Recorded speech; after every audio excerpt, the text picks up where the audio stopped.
Hey there, I'm Smoke Master D coming at you with a video. And this video is about another video that I made. And I'll show you that on the screen. It was a question for the title, which would be Workhorse Pits Hot Spot. And this video is going to further explore what I talked about in that video, which was a biscuit test done by Hu and his YouTube channel Hu Smokin. And I'll show you what his thumbnail is on the screen, and also there will be a link to his video in the description.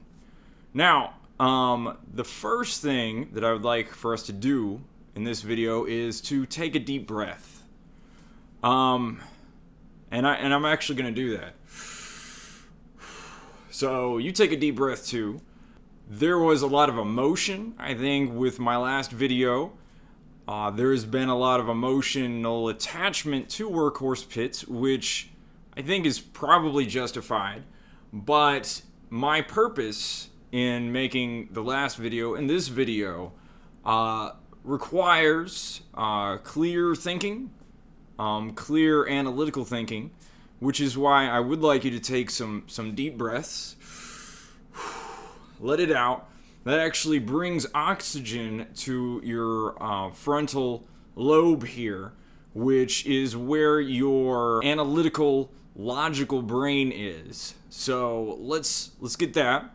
And right off the bat, I want to get it out of the way that I have a very high opinion of Workhorse Pits. I'm a fan. And if you're a fan, you don't have to be worried that I'm attacking them or anything. That's not what this is. That's not what the last video was. And, those of you who watched it hopefully came away with that idea that I wasn't attacking them. But I do think that that was an important video.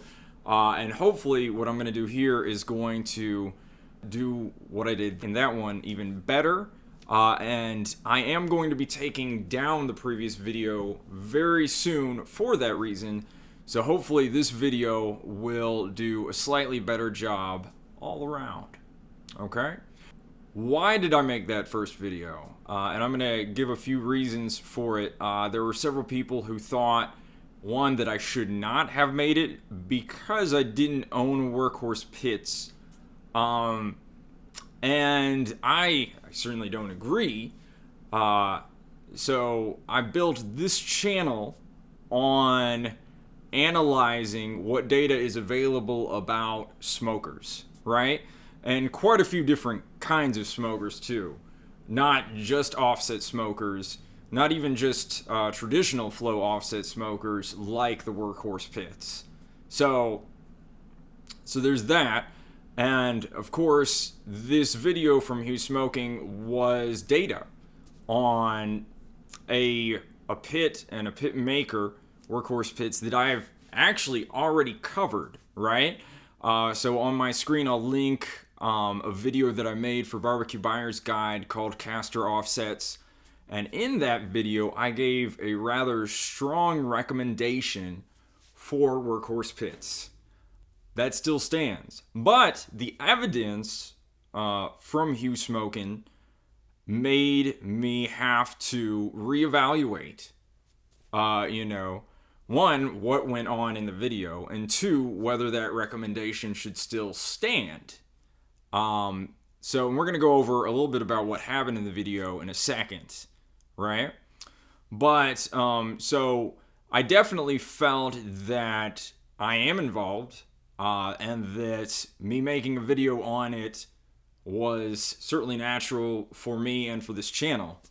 Having said that, though, I don't think that I was the only person who could have made that first video or this video. Even Hu himself could have gone into a deeper analysis of what happened that day.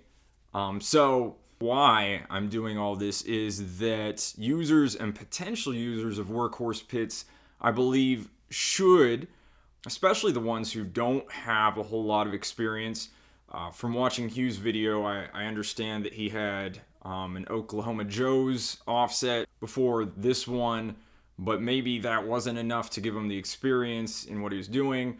I've seen several videos of Workhorse Pits owners come up on YouTube, people who this is the first real offset smoker they're handling, or big one, or one of this size, or of this type. And I think that, especially for those people and all around, I feel like we need a better idea of what to do with Workhorse Pits and what its capabilities are. Analyzing that is something I hope to do here. So let's get on to the evidence, and we'll start with the evidence from Hu's video.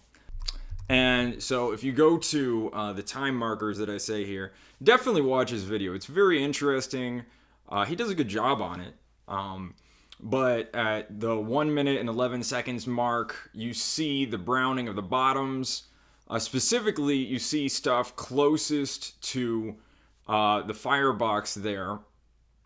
And then at the 3 minute mark, he sort of evaluates that first half of the bottom rack.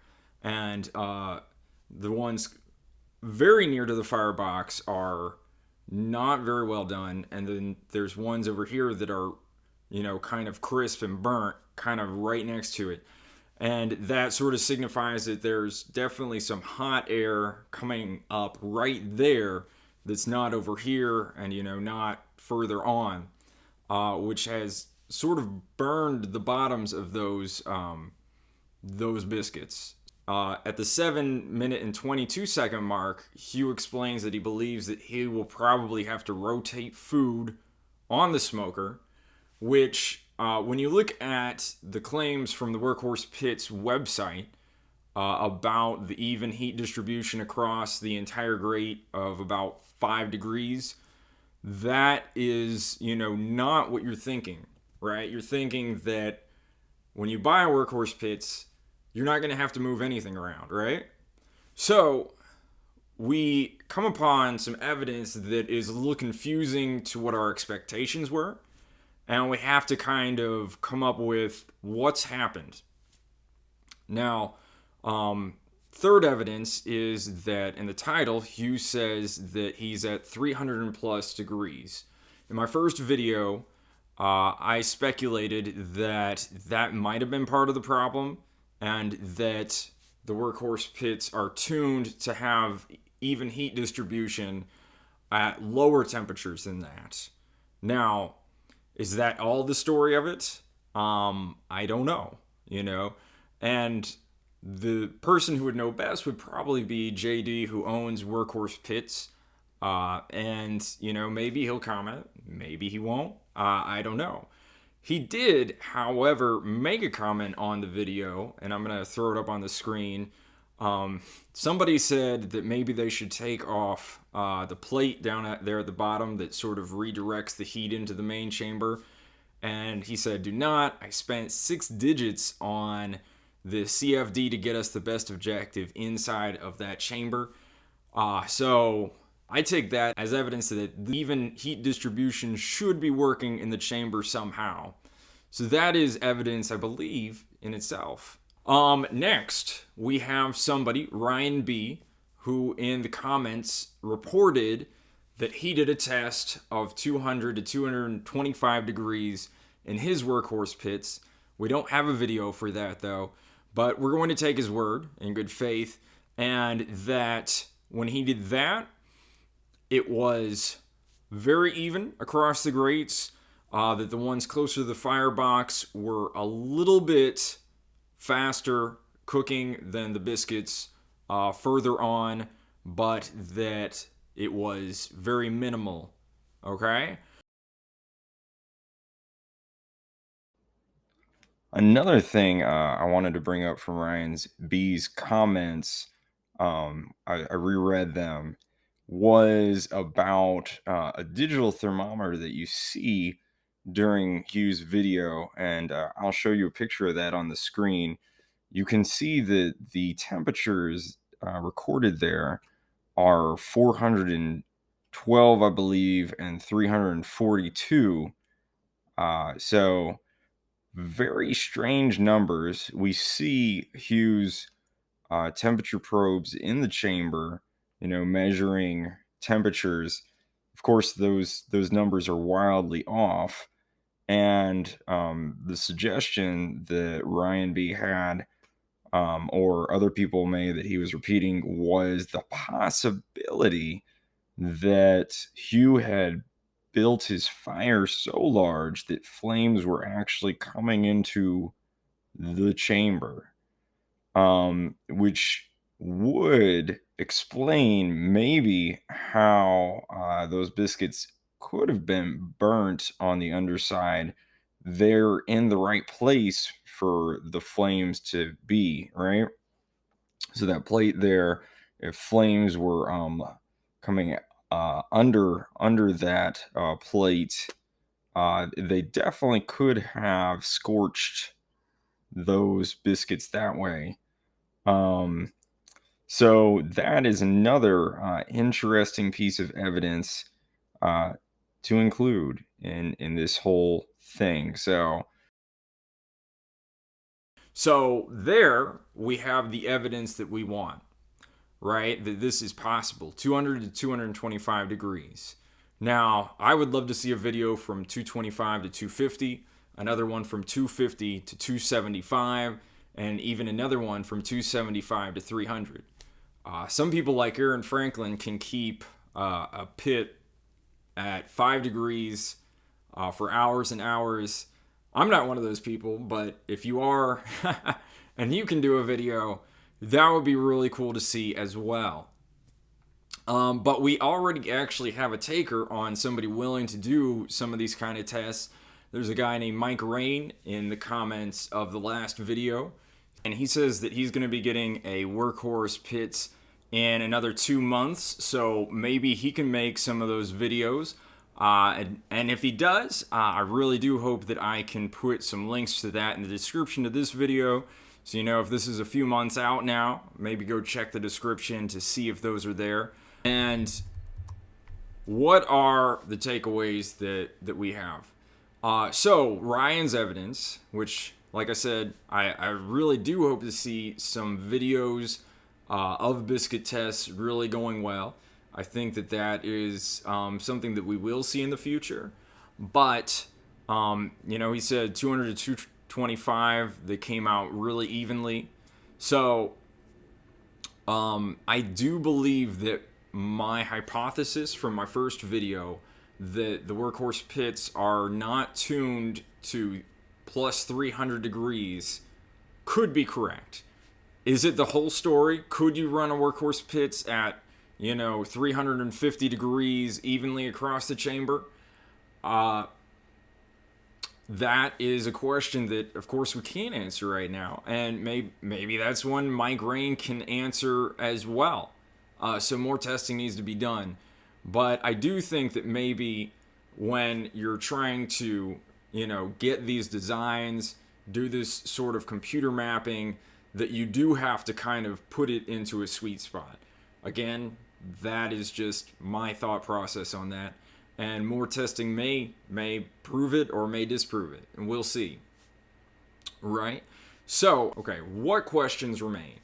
Number one, what is the optimal temperature range for heat distribution in the Workhorse Pits? Okay?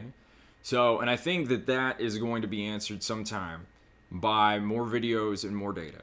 Number two, what specific pitfalls in fire management can or could lead to uneven heat distribution in a Workhorse Pits? And how can those be avoided? So that is actually a video that I really had hoped that JD would make himself. In the comments to my previous video, I sort of asked him to, or suggested that he make that kind of video, just especially for people who aren't as used to running these larger pits out there, perhaps like you, perhaps like several other people who are really jumping into this. And, there are fire management videos out there. I know that. None of them are specific to the Workhorse Pits. and fire management is difficult overall. So yeah, I think that JD would have lent a lot of authority to a video like that, and that he could, with more authority, let people know exactly what they can expect from their Workhorse Pits when they do this or that. I would have loved that. It doesn't seem like we're going to get that video. I may be wrong. Maybe we will. But that just means that other people have to make the video, right? And maybe that person's Mike Rain. Maybe it's somebody else. Maybe Hugh. But as the community of Workhorse Pits, owners gets more experience on these pits, I think that we are going to see it. My recommendation for Workhorse Pits still stands. I do think that they're great smokers. And my last question is whether or not JD, he actually gave an invitation for me to cook on one of their pits, just for me to see it. I think that he thought maybe the worst of me in the last video of what was there.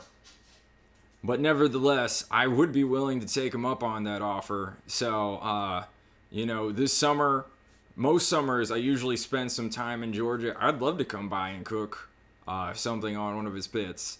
And, maybe I'd make a video about it too. So, yeah.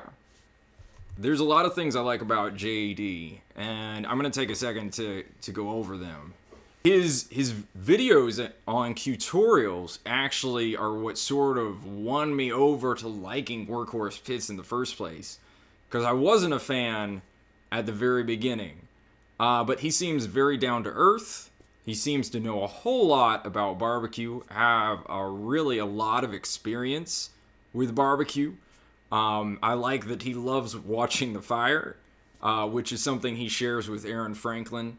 And I can tell that he really cares about all of this, and he really cares also a lot about the quality of his smokers. So, I do think those of you who get Workhorse Pits are in good hands with him. And, yeah. So that's it. You Workhorse Pit owners, go out there, make some amazing food. The rest of you too. And you know what? Get your smoke on, y'all.